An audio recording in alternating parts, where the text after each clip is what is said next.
नमस्कार दोस्तों, स्वागत है आप सबका आपके अपने चैनल हिंदी साहित्य चर्चा पर। दोस्तों, आज हम लोग देखेंगे हिंदी की अति प्रतिष्ठित प्रसिद्ध आधुनिक मीरा के नाम से जानी जाने वाली लेखिका महादेवी वर्मा जी का संक्षिप्त परिचय, उनकी रचनाएं और उनकी रचनाओं को याद करने की बहुत ही सिंपल सी ट्रिक, जिसकी सहायता से आप लोग इनकी रचनाओं को प्रकाशन वर्ष के क्रमानुसार याद रख सकते हैं। तो चलिए देखते हैं इनका जीवन परिचय। महादेवी वर्मा जी का जन्म 26 मार्च 1907 ईस्वी फर्रुखाबाद में हुआ था। इनके पिता गोविंद प्रसाद वर्मा थे और माता हेमरानी देवी। इनका बाल विवाह हुआ था दोस्तों, और इनके पति का नाम था डॉक्टर स्वरूप नारायण वर्मा। इनकी मृत्यु 11 सितंबर 1987 ईस्वी इलाहाबाद में हुई थी। महादेवी वर्मा जी हिंदी की सर्वाधिक प्रतिभावान कवियत्रियों में से एक होने के साथ ही छायावाद युग के 4 प्रमुख स्तंभों में से एक मानी जाती हैं। आधुनिक युग की सबसे सशक्त कवियत्रियों में से एक होने के कारण उन्हें आधुनिक युग की मीरा के नाम से जाना जाता है। दोस्तों, महादेवी वर्मा बौद्ध दर्शन से प्रभावित रहस्यवादी कवयित्री थीं। कवि निराला ने उन्हें हिंदी के विशाल मंदिर की वीणापाणी भी कहा। निराला जी ने महादेवी वर्मा जी को सरस्वती की उपमा दी थी। उन्होंने अध्यापन कार्य से अपने कार्य जीवन की शुरुआत की और अंतिम समय तक प्रयाग महिला विद्यापीठ की प्रधानाचार्य बनी रहीं। उनका बाल विवाह हुआ था दोस्तों, परंतु उन्होंने अविवाहित की भांति जीवन यापन किया। महादेवी वर्मा जी ने 7 वर्ष की अवस्था से ही कविता लिखना प्रारंभ कर दिया था और 1925 तक जब उन्होंने मैट्रिक की परीक्षा उत्तीर्ण की, एक सफल कवयित्री के रूप में प्रसिद्ध हो चुकी थीं। विभिन्न पत्र पत्रिकाओं में इनकी कविताओं का प्रकाशन होने लगा था और कॉलेज के दिनों में ही सुभद्रा कुमारी चौहान जी से महादेवी वर्मा जी की घनिष्ठ मित्रता हुई थी। 1932 में उन्होंने इलाहाबाद विश्वविद्यालय में जब संस्कृत से एमए पास किया, तब तक उनके कविता संग्रह निहार तथा रश्मि प्रकाशित हो चुके थे। अब हम लोग देखेंगे दोस्तों महादेवी वर्मा जी के काव्य संकलन और उनसे संबंधित कुछ महत्वपूर्ण तथ्य भी। इनका सबसे पहला काव्य संकलन है निहार, जो कि 1930 ईस्वी में प्रकाशित हुआ था। यह इनका प्रथम काव्य संकलन है दोस्तों, और इसकी भूमिका अयोध्या सिंह उपाध्याय अरियौद ने 1930 ईस्वी में ही लिखी थी। फिर इनका रश्मि 1932 ईस्वी में प्रकाशित हुआ। फिर निर्जा 1935 ईस्वी में प्रकाशित हुआ। फिर सांध्य गीत, जो कि 1936 ईस्वी में प्रकाशित हुआ। फिर यामा, ये 1940 ईस्वी में प्रकाशित हुआ। दोस्तों, यामा पर महादेवी वर्मा जी को ज्ञानपीठ पुरस्कार प्राप्त हुआ था। फिर दीपशिखा 1942 ईस्वी में प्रकाशित हुआ। और फिर सप्तपर्णा। सप्तपर्णा में महादेवी वर्मा जी ने ऋग्वेद के मंत्रों का हिंदी काव्यानुवाद संकलित किया है।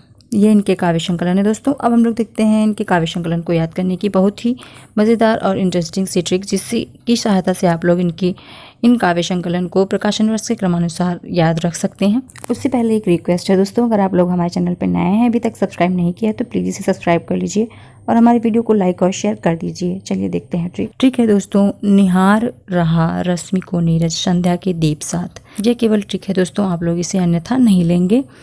निहार रहा रश्मि को नीरज संध्या के दीप साथ। निहार से हम लोग याद रखेंगे इनकी रचना निहार, जो कि 1930 ईस्वी में प्रकाशित हुई। रहा का कोई अर्थ नहीं होगा। रश्मि से इनकी रचना रश्मि, को का कोई अर्थ नहीं होगा। और नीरज से याद रखेंगे हम लोग नीरजा, जो कि 1935 ईस्वी में प्रकाशित हुई। संध्या से याद रखेंगे हम लोग सांध्य गीत, और संध्या के लास्ट में जो या आया है, इससे हम लोग इनकी रचना यामा को भी याद रख सकते हैं दोस्तों। तो इस संध्या में 2 रचनाएं हो जाएंगी, सांध्य गीत और यामा। के का कोई अर्थ नहीं होगा। फिर है दीप, तो दीप से हम लोग याद रखेंगे इनकी रचना दीपशिखा, जो कि 1942 ईस्वी में प्रकाशित हुई थी। और 7 का उच्चारण थोड़ा सा सप्त से मिलता है, इसलिए हम लोग 7 से सप्तपर्णा याद रखेंगे। तो ये ट्रिक आप लोगों को कैसी लगी दोस्तों, आप लोग हमें कमेंट करके ज़रूर बताएंगे। दोस्तों, अगर आप लोग इस ट्रिक को 2-3 बार रिपीट करेंगे तो ये आप लोगों को भी बहुत अच्छे से याद हो जाएगी। अब हम लोग देखते हैं इनके निबंध संग्रह। तो इनका पहला निबंध संग्रह है दोस्तों श्रृंखला की कड़ियाँ, यह 1942 ईस्वी में प्रकाशित हुआ। फिर विवेचनात्मक गद्य, यह भी 1942 ईस्वी में ही प्रकाशित हुआ था।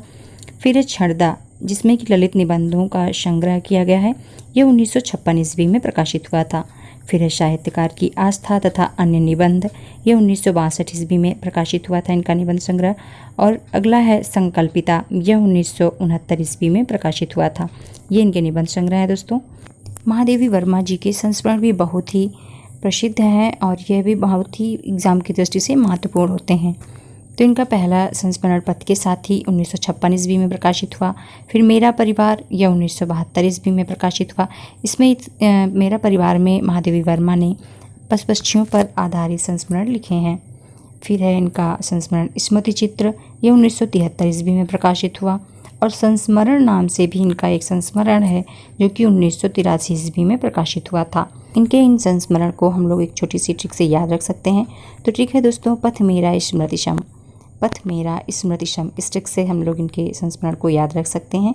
पथ से पथ के साथी, मेरा से मेरा परिवार, स्मृति से स्मृति चित्र और सम से संस्मरण याद रखेंगे।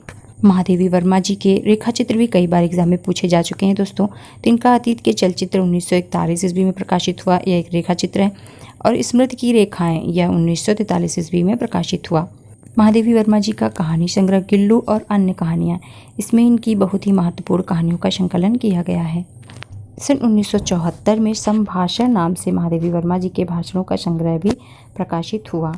महादेवी वर्मा जी को हिंदी साहित्य के अनेक उल्लेखनीय सम्मानों से सम्मानित किया गया। उनके प्रमुख सम्मान हैं पद्म भूषण 1956 ईस्वी, ज्ञानपीठ पुरस्कार 1982 ईस्वी, पद्म विभूषण 1988 ईस्वी। महादेवी वर्मा जी से संबंधित आज के वीडियो में बस इतना ही दोस्तों। अगर आप लोगों ने हमारे चैनल को अभी तक सब्सक्राइब नहीं किया है तो प्लीज़ दोस्तों इसे सब्सक्राइब कर लीजिए और हमारे वीडियो को लाइक और शेयर कर दीजिए। जल्दी मिलते हैं फिर अपने नए वीडियो में नई ट्रिक के साथ। तब तक के लिए नमस्कार दोस्तों।